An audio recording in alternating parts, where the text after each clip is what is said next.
The Word still speaks. This is Charlie Fordham, and I have a message for you in regards to wholehearted service. Listen and read along if you have the text in front of you. Otherwise, just listen. Wholeheartedness was in a man named Caleb, an outstanding quality of life, bringing success and commendation from God himself. Of course, none of it was of any eternal value at all unless its origin is God. Yes, God himself, indwelling us by Christ's resurrection life.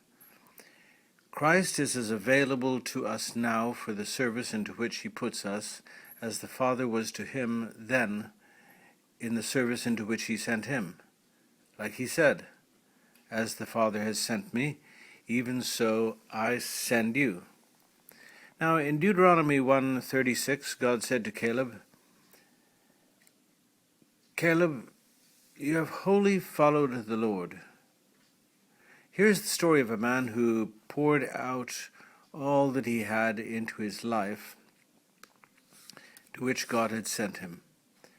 Or was it the life in which he simply found himself along with all the others being led by Moses out in the desert?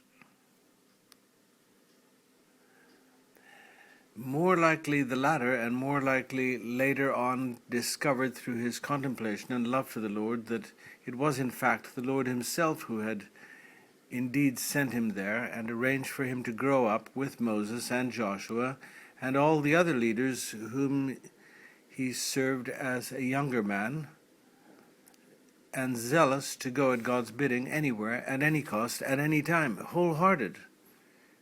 Wholehearted was God's commendation after about 40 years of service in the desert, through which they traversed and found daily God's supply and assurance of his presence. Amazing. Caleb was a man of unwavering faith. Completely and unreservedly, he trusted in the presence and the power of the Almighty One. He fearlessly rested on his God, in whom he put his faith. Caleb believed that God could, and for sure God did. At about the age of 40, he, along with Joshua, were caught on the short end of a minority report. The vote was 10-2. Caleb and Joshua were the two, but they were confident in their report of faith. Take some time to read all about that in Numbers chapter 13, a thrilling story. The majority saw the giants, but the two men of faith saw God. They all saw with their eyes the reality of what there was in the land, but these two saw things from a completely different perspective. The 10 saw the giants just like the two, but they could only see them according to their own weakness and smallness.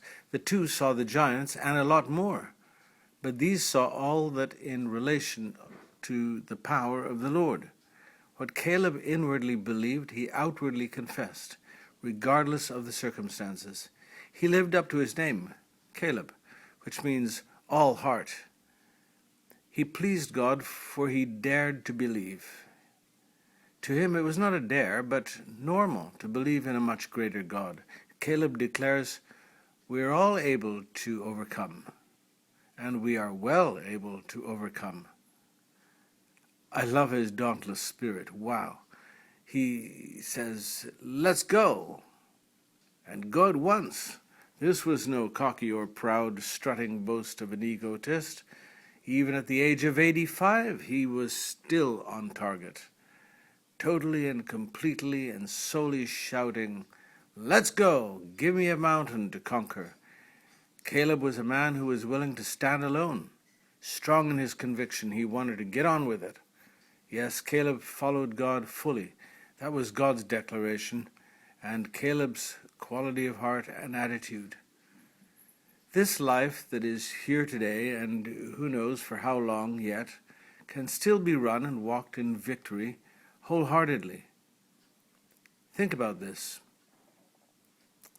If you have any questions, or you'd just like to tell me something of what you think about what I've written above, then write to me by email.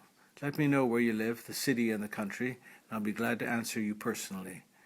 My address is cfordham@capernray.ca. You can catch it on the web if you missed that. www.capernray.ca. Bye-bye now, and enjoy the blessing of God.